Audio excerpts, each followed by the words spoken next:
Hello everyone, आप सभी का स्वागत है सिलेक्शन आईक्यू के डिजिटल प्लेटफॉर्म में।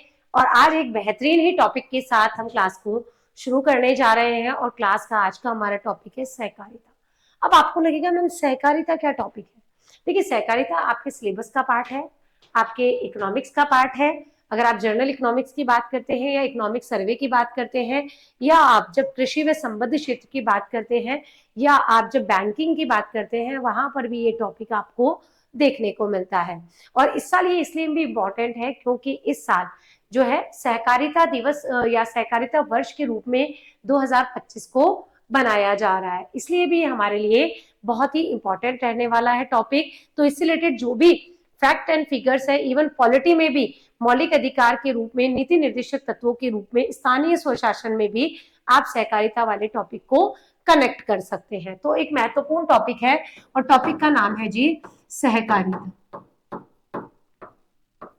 ठीक है, सहकारिता की जब हम बात करते हैं तो कुछ बेसिक कॉन्सेप्ट यहाँ पर समझने का प्रयास करें कि सहकारिता होता क्या है। और जब भी आप ये वर्ड सुनते हैं सहकारी या सहकारिता, इसका मतलब क्या होता है। ठीक है, तो जब हम बात करते हैं सहकारी या सहकारिता शब्द की, तो वहां पर सहकारिता से सिंपल तात्पर्य था एक सबके लिए और सब एक के लिए। बोले मैम क्या है ये एक सबके लिए और सब एक के लिए? यानी जब सब लोग मिलकर काम करते हैं, ठीक है, और जो भी बेनिफिट्स होते हैं उन सबको एक दूसरे से बांट लिया जाता है, तो उसे हम क्या कहते हैं जी? सहकारिता कहते हैं। तो सहकारिता का मतलब ये है कि एक सबके लिए और सब एक के लिए। और इसीलिए जो है अंतर्राष्ट्रीय सहकारिता वर्ष हम बना रहे हैं इस साल, और हमारा फोकस है सहकार से समृद्धि की ओर। ठीक है, तो ये सारी चीजें आपको यहाँ पर कनेक्ट करनी है कि भाई सहकारिता होती क्या है। तो सहकारिता की जब हम बात करते हैं तो सहकारिता क्या है? सहकारिता है एक सबके लिए और एक सब एक के लिए। एक सबके लिए व सब एक के लिए, एक के लिए सिद्धांत पर आधारित होती है। यानी सब लोग मिलकर काम करेंगे, और सब लोग जब मिलकर काम करेंगे तो मिलकर काम करने से जो भी लाभ होगा वो सब आपस में बांट लेंगे। तो इसी के माध्यम से क्या होता है कि सहकारिता काम करती है, और इसके लिए होती है जी सहकारी समितियां। सहकारिता की अगर हम बात करें तो यहाँ पर एक इंपॉर्टेंट चीज आपको और ध्यान रखनी है कि भाई इस साल अंतर्राष्ट्रीय सहकारिता दिवस अपने आप में महत्वपूर्ण प्रश्न है। सहकारिता दिवस भी वर्ष वर्ष के रूप में 2025 को मनाया जा रहा है। जैसे हमने बाजरा दिवस पढ़ा था, उसी प्रकार से हम बात करें तो वर्ष 2025 को अंतर्राष्ट्रीय सहकारिता दिवस के रूप में मनाया जा रहा है। ये फैक्ट आपको ध्यान रखना है, पूछा जा सकता है। अंतर्राष्ट्रीय सहकारिता दिवस कब मनाया जाता है? तो अंतर्राष्ट्रीय सहकारिता दिवस, ये सीधे प्रश्न आपसे पूछे जाते हैं एग्जाम में। तो अंतर्राष्ट्रीय सहकारिता दिवस, और ये हर साल बनाया जाता है जी। तो आपको ध्यान रखना है कब? 6 जुलाई को।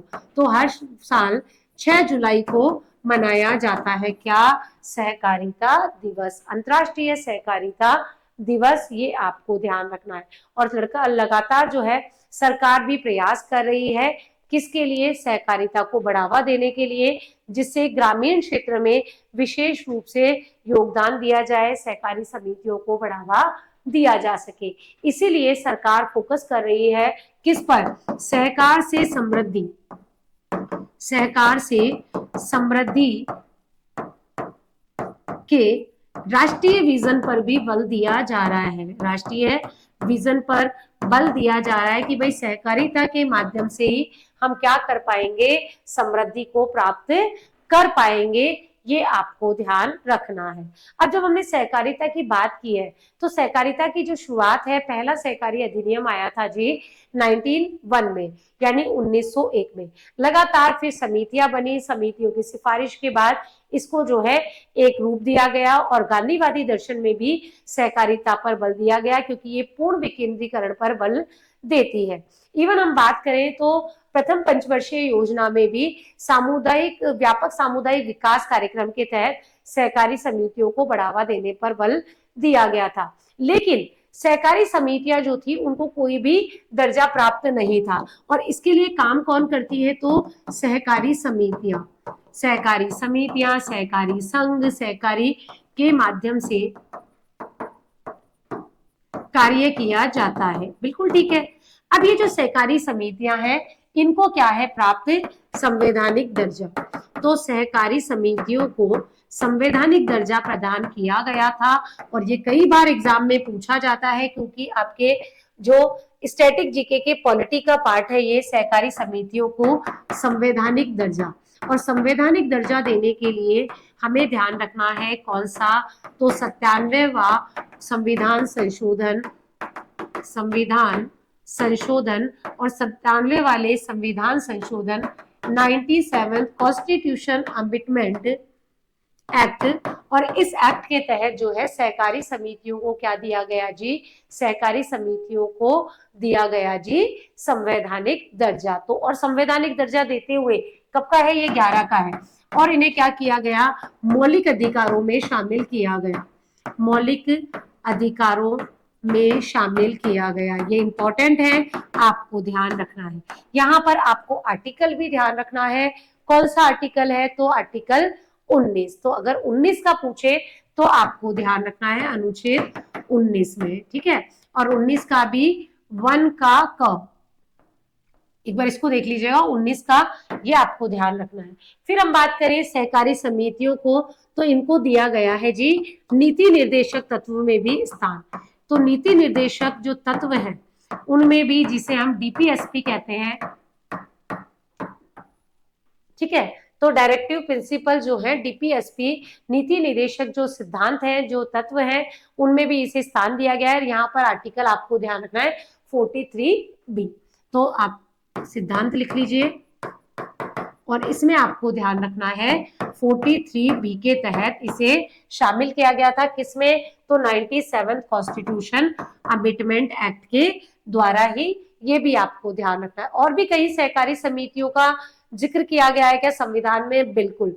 यहाँ पर अगर हम बात करें तो संविधान में स्थानीय स्वशासन में, स्थानीय स्वशासन में, स्थानीय स्वशासन जो है उसमें भी आपको ध्यान रखना है। और यहाँ पर जो कॉन्स्टिट्यूशन अमेंडमेंट 73 और 74 हुआ था, उसमें सहकारी समितियों के नाम से एक नया भाग जोड़ा गया है, भाग, ठीक है। तो इसमें संविधान में एक नया भाग जोड़ा गया है, नया भाग जोड़ा गया है, ये सीधा पूछा जाएगा। और भाग क्या है, 9B। तो 9B का संबंध किससे है, तो आपको ध्यान रखना है सहकारी समितियों से, ठीक है। 9 क्या है, तो है नगर पंचायत समितियां। 9A क्या है, तो आपको ध्यान रखना है नगर पालिकाएं। और पूछ ले 9B क्या है, तो वो है सहकारी समितियां। और इसके तहत आपको आर्टिकल भी ध्यान रखने हैं, आर्टिकल कौन से हैं, तो 243ZH, ठीक है। 243ZH से 243ZT, 243ZT। तो संविधान में देखो मौलिक अधिकारों में भी इसका वर्णन है, हम बात करें तो यहाँ भाग में भी इनका वर्णन है। ये सारी चीजें यहाँ आपको ध्यान रखनी है, सहकारिता को बिल्कुल भी हल्के में नहीं लेना है। एग्जाम के लिए जो है ये बहुत ही इंपॉर्टेंट है। और इसके तहत ही बहुराज्य सहकारी समितियों को नियंत्रित करने के लिए एक कानून भी बनाया गया था। इसी के तहत केंद्रीय सहकारिता मंत्रालय की स्थापना हुई थी, कहां पर भी, तो आपको 2021 ध्यान रखना है। तो एक और ध्यान रख लेना, केंद्रीय सहकारिता मंत्रालय, तो एक और मिनिस्ट्री भी है इसके लिए, सहकारिता मंत्रालय। तो सहकारिता के क्षेत्र में मंत्रालय आपको ध्यान रखना है, 2021 में इसका गठन किया गया था। ये सारे फैक्ट आपको ध्यान रखने हैं, सब इंपॉर्टेंट है एग्जाम के पर्सपेक्टिव से। क्लियर है, तो कुछ बेसिक बेसिक चीजें हमने यहाँ पर डिस्कस कर ली है। अब अगर हम बात करें तो हमारा टॉपिक क्या है, तो टॉपिक है आपको ये ध्यान रखना है कि हाल ही में संयुक्त राष्ट्र के द्वारा अंतर्राष्ट्रीय सहकारिता वर्ष घोषित किया गया है 2025 को, ठीक है। और ये आपको ध्यान रखना है, और यही से प्रश्न पूछे जाएंगे। और राजस्थान में जो भी सहकारिता की योजनाएं हैं उनको भी हम यहाँ पर ध्यान रखने वाले हैं। तो संयुक्त राष्ट्र के द्वारा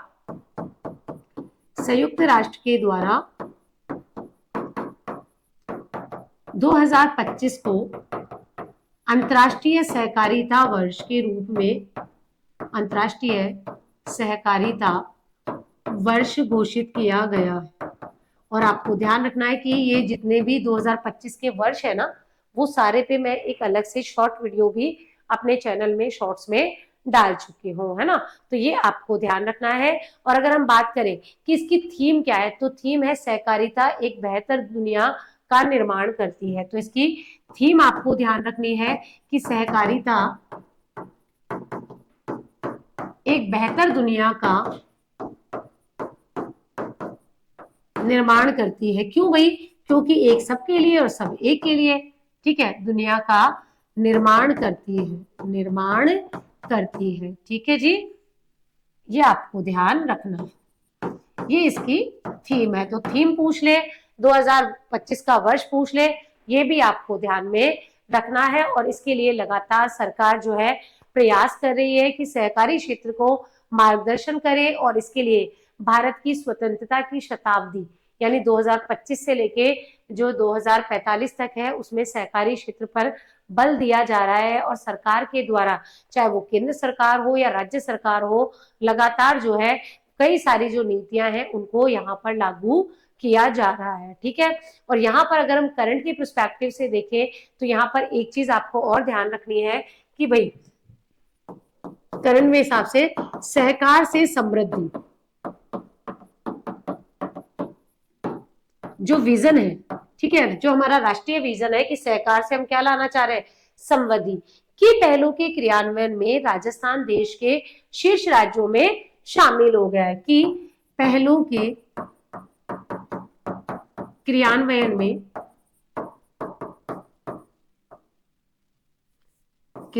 में राजस्थान जो है वो शीर्ष राज्यों में शामिल है, शीर्ष राज्यों में शामिल है।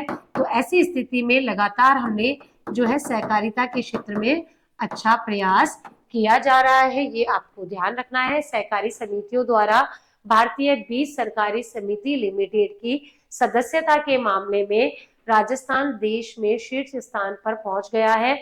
और आपको ध्यान रखना है कि भारतीय बीज सहकारी समिति, भारतीय बीज सहकारी, और आपको पता है कि सारा काम किससे होता है, सहकारी समितियों से, सहकारी समितियां लिमिटेड। और इसमें अगर हम बात करें तो भारत के कितने लोग सदस्य हैं, कितनी समितियां शामिल है, तो आप प्रदेश की 62 सहकारी समितियों ने सदस्यता के लिए आवेदन किया है। 6200 सहकारी समितियों ने सदस्यता हेतु आवेदन किया है, सदस्यता हेतु आवेदन किया है। इसलिए हम क्या है, पहले नंबर पर या शीर्ष राज्यों में शामिल हो गए हैं। ठीक है जी। फिर आपको ध्यान रखना है, और इनमें से भी जो मैं बोल रही हूँ 6200 ने तो क्या किया है, एप्लीकेशन किया है, और इनमें से जो है 6120 को सदस्यता प्राप्त हो चुकी है, जो देश में सबसे ज्यादा है। इनमें से 6120 को सदस्यता मिल चुकी है, सदस्यता मिल चुकी है। और ये जो है देश में सर्वाधिक आंकड़ा है, देश में सर्वाधिक आंकड़ा है, इसलिए अभी हम इनकी चर्चा कर रहे हैं। तो क्लियर हो गया। अब ये हम पूरा सहकारिता का टॉपिक, इसमें इसको तो स्टार मार्क कर लो जी, डेफिनेटली आपसे पूछा जाएगा, ये ध्यान रखना इंपॉर्टेंट है।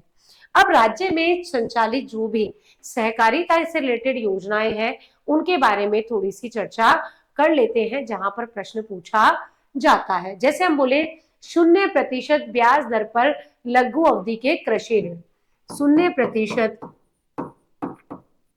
ब्याज दर पर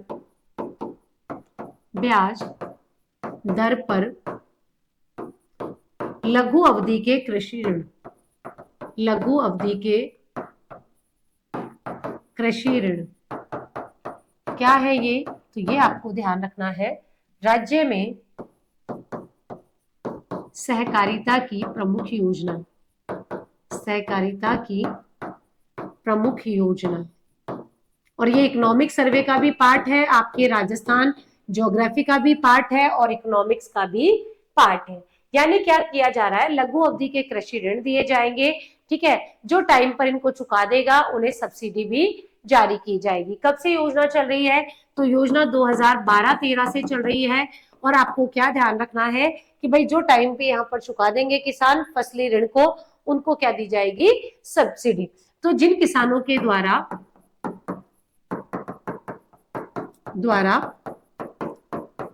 फसली कृषि ऋण को निर्धारित समय में चुका दिया जाएगा,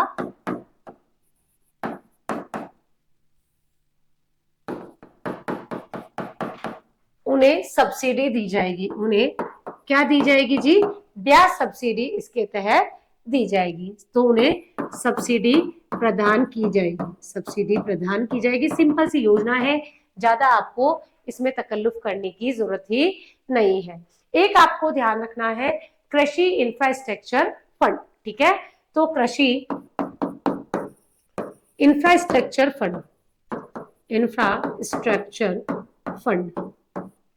इसे हम क्या कहेंगे, agriculture infrastructure fund, AIF। AIF का गठन जो है वो लघु सीमांत जो आपके 15 मई 2020 को किया गया, 1 लाख करोड़ के फंड की घोषणा की गई थी और इसके तहत सभी ऋणों पर 2 करोड़ की सीमा तक प्रति वर्ष 3% ब्याज अनुदान दिया जाएगा। तो कब की गई, तो आपको ध्यान रखना है 15 मई 2021, ठीक है। तो 15 मई 2021 को आपको ध्यान रखना है 1 लाख करोड़ रुपए का फंड है, 20 है शायद, है ना, 20 है, 1 लाख करोड़ रुपए का केंद्रीय फंड है, मतलब केंद्र सरकार ने की है, राज्य सरकार ने नहीं की है। क्या दिया जाएगा इसके तहत, तो ये फंड में आपको ध्यान रखना है कि भाई इस फंड के तहत जो है सभी ऋणों पर 2 करोड़ की सीमा तक प्रति वर्ष 3% ब्याज अनुदान दे होगा, ठीक है। तो आप ध्यान रखना सभी ऋणों पर कितने, 2 करोड़ रुपए तक के ऋण पर 3% ब्याज अनुदान दे होगा। कुल मिला के 2 चीजें आपको समझ लो कि भैया 2 करोड़ की सीमा तक, तो आपको ध्यान रखना है 2 करोड़ रुपए की सीमा तक आपको 3% तक ब्याज अनुदान दिया जाएगा। कैसे, वार्षिक रूप से, ठीक है। तो वार्षिक रूप से देय होगा, ठीक है। तो ये 3 चीजें आपको ध्यान रखनी है, बाकी इसमें ज्यादा कुछ समझने को है नहीं। एक आपको ध्यान रखना है इसी प्रकार की योजना चल रही थी, मुख्यमंत्री दुग्ध उत्पादक संबल योजना, छोटी है ना, अगले पे ले लेते हैं ना। मुख्यमंत्री, वैसे ही मैंने पढ़ा दी ये योजना, मुख्यमंत्री दुग्ध उत्पादक संघ होते हैं, इनके भी सहकारिता के आधार पर काम करता है, पूरा RCDF भी इस पे ही काम करता है। उत्पादक संबल योजना क्या है भैया, जो दूध बेचने वाले हैं ना उनको प्रति लीटर दूध पर बोनस दिया जाता है, ठीक है। तो इसमें क्या किया जाता है, दुग्ध उत्पादकों को 1 लीटर पर 5 रुपए की अनुदान राशि दी जाती है। 22-23 में इसे शुरू किया गया था। तो 2022-23 से इसे प्रारंभ किया गया था योजना को, और इसके तहत किया क्या जाता है, तो जो दुग्ध उत्पादक होते हैं, दुग्ध उत्पादकों को 5 रुपए, अब ये 5 रुपए थोड़ा सा ध्यान रख लेना, प्रति लीटर अनुदान दूध पर अनुदान प्रदान किया जाता है। कुल मिला के भैया आपका जो भी दूध है उस दूध पर 5 रुपए प्रति लीटर की दर से अनुदान राशि इसके तहत जारी की जाती है। 2022-23 में ये जो योजना है वो शुरू हो गई थी। इसके अलावा ध्यान रखना है सहकारी किसान कल्याण योजना।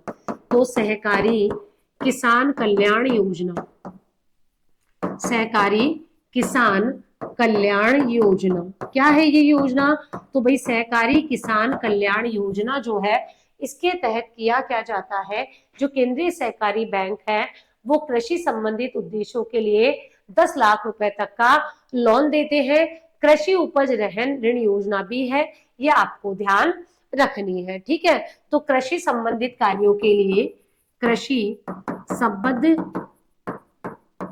कार्यों के लिए या प्रयोजनों के लिए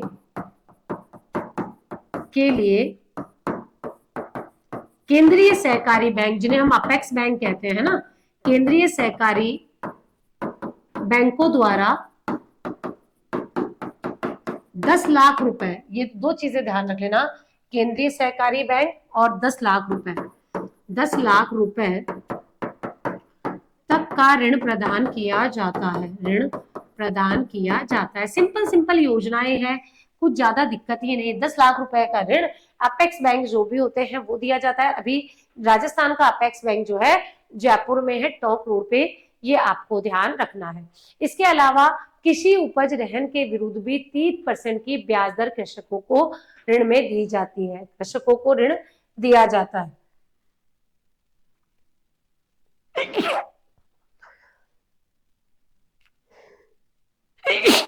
और इसके लिए जो योजना है, सॉरी, कृषि उपज रहन ऋण योजना, कृषि उपज रहन ऋण योजना, यानी गिरवी, रहन मतलब होता है गिरवी, है ना, मॉर्गेज जिसे हम इंग्लिश में बोलते हैं, मॉर्गेज। यानी क्या है, कृषि उपज की जो मॉर्गेज होती है, आपकी जो उपज है उसको आप गिरवी रखो, उस पर 3% की ब्याज दर पर किसानों को ऋण दिया जाता है। तो कृषि उपज रहन पर, रहन के विरुद्ध किसानों को 3% ब्याज दर पर, 3% ध्यान रखना, ब्याज दर पर ऋण प्रदान किया जाता है, ऋण प्रदान किया जाता है। ठीक है, तो किसके, कृषि उपज रहन यानी मॉर्गेज लेके आपको 3% तक का रेट ऑफ इंटरेस्ट यहाँ पर दिया जाता है। इसके अलावा आजकल आप जगह जगह देखते होंगे जन औषधि केंद्र, जन औषधि केंद्र, वो जन औषधि जो केंद्र है वो भी सहकारिता के माध्यम से ही खोले जाते हैं, थोक मुक्ता भंडार भी खोले जाते हैं, ये आपको ध्यान रखने हैं। तो जन औषधि केंद्र, जन औषधि केंद्र, और ये भी सहकारिता के, सहकारिता या सहकारी समितियों के माध्यम से संचालित होते हैं, माध्यम से संचालित होते हैं। कहां कहां पर खोले गए हैं, जयपुर झुंझुनू में थोक उपभोक्ता भंडार और जयपुर में कानफेड द्वारा संचालित है। ठीक है, तो ये जो जन औषधि केंद्र है, तो जयपुर में तो कानफेड के द्वारा, जयपुर में कानफेड के द्वारा संचालित है, द्वारा संचालित है, और जोधपुर और झुंझुनू में किसके द्वारा, थोक उपभोक्ता भंडार के द्वारा। ठीक है, तो जोधपुर और झुंझुनू में ये पूछा जाता है, वह झुंझुनू में थोक उपभोक्ता भंडार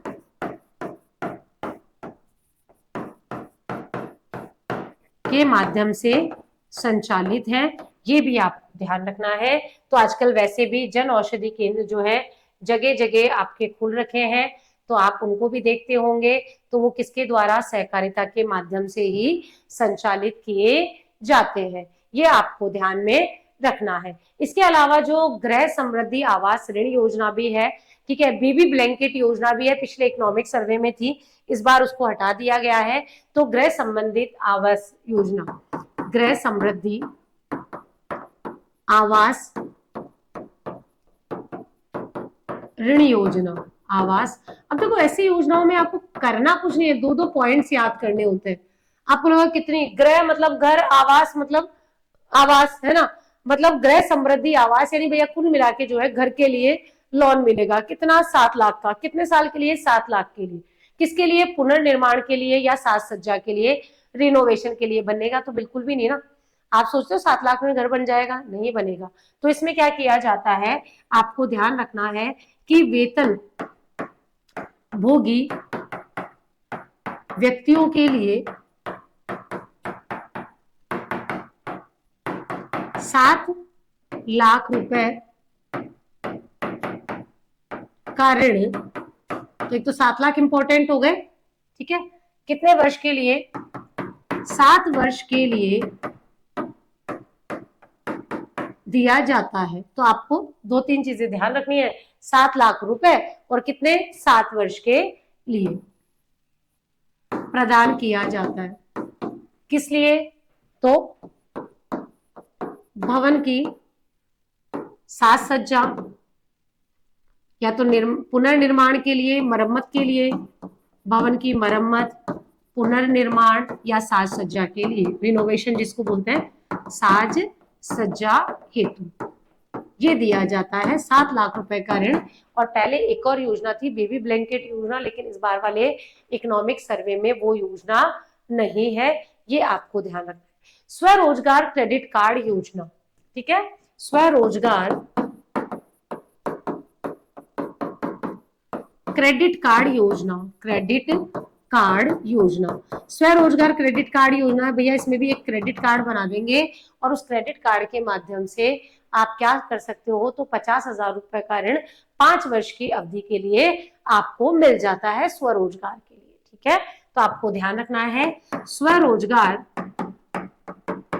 या गैर कृषि कार्य हेतु, गैर कृषि कार्य हेतु 50,000 रुपए। देखो 50,000 रुपए यहाँ जरूर ध्यान रखना, ये गड़बड़ हो जाती है कई बार, एग्जाम में 5 लाख आता है, हम भी टिक कर देते हैं ना।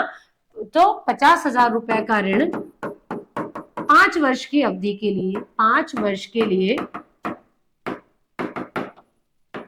प्रदान किया जाता है, ठीक है, प्रदान किया जाता है, ये आपको ध्यान रखना है, किया जाता है तो आपको पता ही है।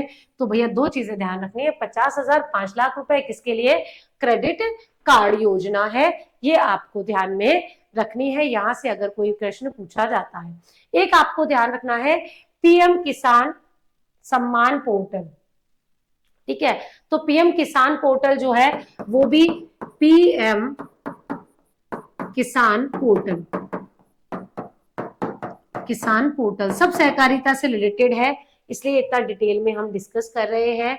राजस्थान सरकार का जो डीएसटी है, यानी department of information and technology and communication, उसके द्वारा किसान सम्मान निधि के अंदर किसानों के पंजीकरण व सत्यापन हेतु इसकी शुरुआत की गई है। कब की गई थी? तो भैया इसका प्रयोग फरवरी 2019 से लेके फरवरी 2021 तक किया गया। बाद में इसके बाद पीएम किसान पोर्टल शुरू किया गया, तो ये आपको ध्यान रखना है। और पीएम किसान योजना का लाभ पहुंचाने में राजस्थान जो है देश में नंबर 1 है, ये आपको ध्यान रखना है, ठीक है। और अभी अभी पीएम किसान सम्मान निधि जो है उसकी राशि को भी बढ़ा दिया गया है, पहले 9,000 दी जाती थी, अब 12,000 दी जाती है। जो सरकार की, राज्य सरकार की 3,000 थी, उसे बढ़ाकर अभी 6,000 कर दिया है, कुल 12,000 रुपए अभी दिए जाते हैं, ठीक है। तो किसके द्वारा बनाया गया? तो ये विकसित किया गया है सूचना एवं सूचना प्रौद्योगिकी एवं संचार विभाग राजस्थान, संचार विभाग राजस्थान सरकार के द्वारा, राजस्थान सरकार के द्वारा, ठीक है। तो ये आपको ध्यान रखना है, किया गया किसके तहत और क्या किया जाएगा? तो भाई इसमें किसान सम्मान निधि, किसान सम्मान निधि योजना के तहत के किसके लिए? पंजीकरण के लिए। एक तो क्या किया जाएगा? रजिस्ट्रेशन। मेरे को रजिस्ट्रेशन कराना है तो इस पोर्टल पे जाके ही कराऊंगी, या वेरिफिकेशन है, सत्यापन हेतु, सत्यापन हेतु इसको शुरू किया गया है और अभी इसकी राशि भी बढ़ा दी गई है, थोड़ा सा ध्यान रखना। और जो है राजस्थान जो है इस योजना के लिए नंबर 1 पर आ चुका है, ये भी थोड़ा सा ध्यान रखना। एक और योजना है, इकोनॉमिक सर्वे में भी है, राजस्थान कृषक ऋण माफी योजना, कि जो लघु और सीमांत किसान थे जो अपने भूमि को बैंकों में गिरवी रखने से मुक्त कराने में समर्थ नहीं थे, उन्हें 2 लाख तक का लोन अगर उन्होंने 30 नवंबर 2018 तक ले रखा है, ठीक है, तो उसको क्या कर दिया गया है? माफ कर दिया गया है, ये भी आपको ध्यान रखना है। और ये जब वसुंधरा गवर्नमेंट थी ना, उस समय की बात है, तो अभी बीजेपी की गवर्नमेंट है तो हो सकता है यहाँ से प्रश्न पूछ लिया जाए। राजस्थान कृषक ऋण माफी योजना, ऋण माफी योजना कुल मिला के किसानों के ऋणों को माफ कर दिया गया था कि भैया इनके वोट अपने को मिल जाए, ये आप ध्यान रखना है। और भूमि को विकास बैंक की गिरवी से मुक्त कराने में जो असमर्थ है, तो इसमें लघु व सीमांत किसान, सीमांत किसान, ठीक है, और उसमें भी कितना क्राइटेरिया लिखा है आपको ध्यान रखना है, 2 लाख रुपए तक का, जो ठीक है, जो अपनी भूमि को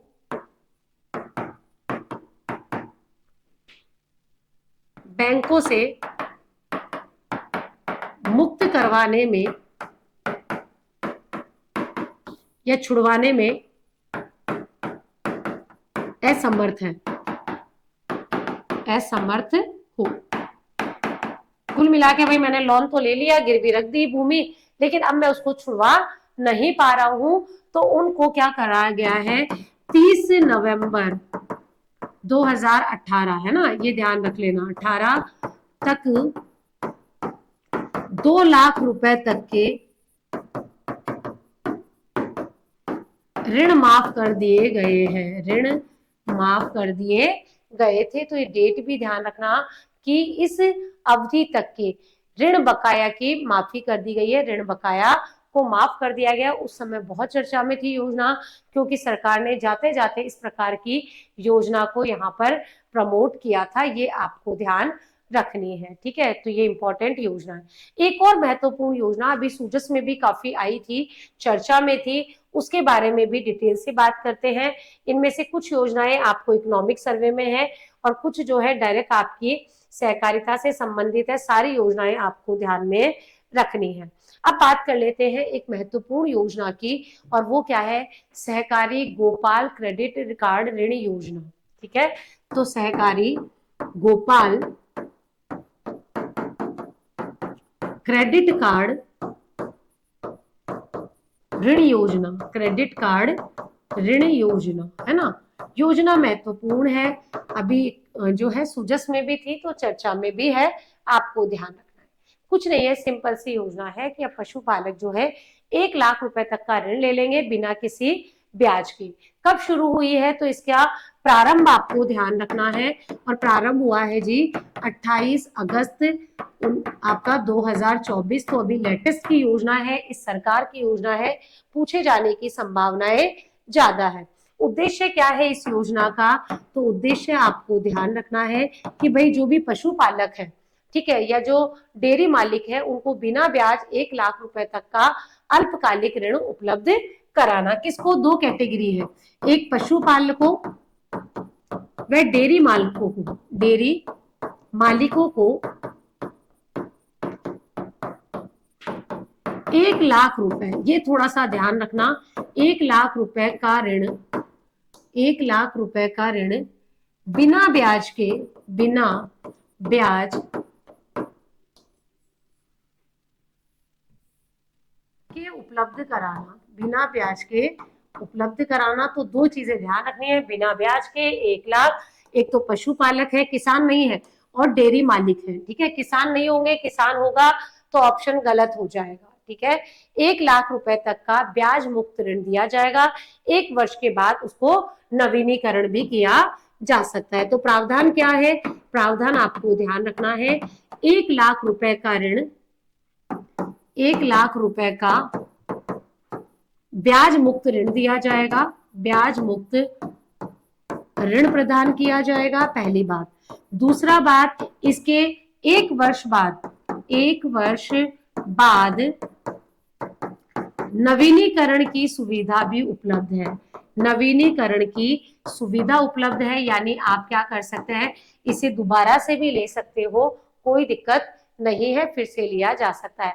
ऋण यदि डीबीटी के माध्यम से होगी, समय पर भुगतान करने पर कोई ब्याज नहीं होगा, ठीक है। कब ब्याज नहीं होगा, तो ब्याज आप लेना, अगर समय पर भुगतान करने पर ब्याज नहीं होगा, समय पर भुगतान करने पर ब्याज दे नहीं होगा, ब्याज दे नहीं होगा। तो अगर आप समय पर भुगतान करोगे तभी ब्याज नहीं होगा, कब? जब समय पर भुगतान करोगे। अगर समय पर भुगतान नहीं करोगे तो ब्याज देना पड़ेगा। ठीक है, ब्याज किसके माध्यम से दिया जाएगा? तो डीबीटी के माध्यम से। डीबीटी मतलब डायरेक्ट बेनिफिट ट्रांसफर, यानी सीधे आपके अकाउंट में पैसा आ जाएगा 1,00,000 रुपए। क्या पात्रताएं हैं? बिल्कुल पात्रताएं भी रखी गई है आपके पास। यहाँ पर पात्रता की बात कर लेते हैं हम। तो पात्रता में दो चीजें आपको ध्यान रखनी है। एक तो भाई राजस्थान का मूल निवासी हो, वो सब जगह ही होता है। ठीक है, तो राजस्थान का मूल निवासी हो, राजस्थान का मूल निवासी। और क्या भाई, उसे पशुपालन में 2 साल का अनुभव होना चाहिए। पशुपालन में न्यूनतम 2 वर्ष का अनुभव हो, 2 वर्ष का अनुभव हो। ऐसा ही नहीं कि आज ही मैंने पशु पालना शुरू किया और बोले कि भाई मुझे एक काम करो, मुझे ऋण दे दो। नहीं, 2 साल का मिनिमम उसे अनुभव हो। गाय व भैंस जैसे पशु हो, ठीक है, या गाय व भैंस जैसे पशु हो। यानी ऐसा नहीं कि आपके पास एक बकरी है और बोले 1,00,000 रुपए दे दो, मैं पशुपालन कर रहा हूँ, कल ही मैंने बकरी खरीदी और आज ऋण लेने पहुंच गए। एसएसओ आईडी के माध्यम से आप लॉगिन करके एप्लीकेशन कर सकते हो। बहुत इंपॉर्टेंट योजना है और डेयरी समिति और जो है केंद्रीय सहकारी बैंकों के माध्यम से दिया जा रहा है। वही क्या करती है, इनके लिए कैंप वगैरह लगाती है और कैंप वगैरह लगाकर यहाँ पर क्या देती है, रोजगार या जो है इनको जो है ऋण वगैरह उपलब्ध कराती है। तो ये सारी योजनाएं आपको ध्यान रखनी है। यहाँ से अगर एग्जाम में प्रश्न पूछा जाता है सहकारिता से तो हमारा जी क्वेश्चन गलत नहीं होना चाहिए। ठीक है, और ये वाली योजनाएं तो देखो इस साल की है, इस गवर्नमेंट की है, विशेष रूप से ध्यान रखनी है।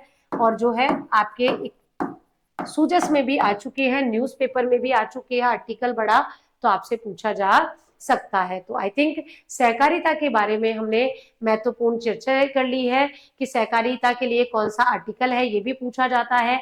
97 कॉन्स्टिट्यूशन अमेंडमेंट, ये भी पूछा जाता है कि डीपीएसपी का कौन सा आर्टिकल इससे संबंधित है, ये भी आपको ध्यान रखना है। 243B, और अगर बोले कि नया अध्याय कौन सा इससे संबंधित तो 9B है। अनुच्छेद 243Z से अनुच्छेद 243ZD है। सहकारिता मंत्रालय 2021 में गठित किया गया है, ये भी पता होना चाहिए। ये सारी चीजें, और जो है वर्ष 2025 को अंतर्राष्ट्रीय सहकारिता वर्ष के रूप में मनाया जा रहा है, तो इसलिए ये भी इंपॉर्टेंट हो जाता है। और अगर आपका एग्जाम अप्रैल मई जून जुलाई अगस्त के आसपास है तो पूछा जा सकता है अंतर्राष्ट्रीय सहकारिता दिवस, जो कि 6 जुलाई को बनाया जाता है। तो आई थिंक इससे रिलेटेड जो है सारी चीजें जो है हमने कवर कर लिए। इसके कई सारे जो है क्या होते हैं, प्रिंसिपल होते हैं, जैसे इसमें वॉलेंट्री होती है सहकारिता के लिए, कोई मेंबरशिप स्वैच्छिक होती है। ठीक है, ये जो है आपका पूरा लोकतांत्रिक विधि पर काम करता है, कोऑपरेटिव सिस्टम। इसमें अगर हम बात करें तो मेंबर होते हैं वो आर्थिक जो है आपकी सहभागिता भी देते हैं, तो ऑटोनोमस होती है, इंडिपेंडेंट होती है सहकारिता। ठीक है, इसमें ट्रेनिंग वगैरह भी होते हैं। और क्या है इसमें, तो इसमें कम्युनिटी पर भी ध्यान दिया जाता है। तो कई सारे इसके प्रिंसिपल्स होते हैं जिसपे पूरी सहकारिता काम करती है। तो ये सारी चीजें हमने डिस्कस कर ली है। आई थिंक इससे बाहर आपका कोई भी सहकारिता की योजनाओं से प्रश्न नहीं जाना चाहिए। तो सारी सहकारिता को हमने एक ही साथ यहाँ पर कंपाइल कर लिया है। ठीक है जी, चलिए तो मिलेंगे अगली एक क्लास में जिसमें हम किसी और बेहतरीन टॉपिक को आपके लिए लेकर आएंगे। तब तक पढ़ते रहिए, लिखते रहिए, अपना ध्यान रखिए। Thank you so much.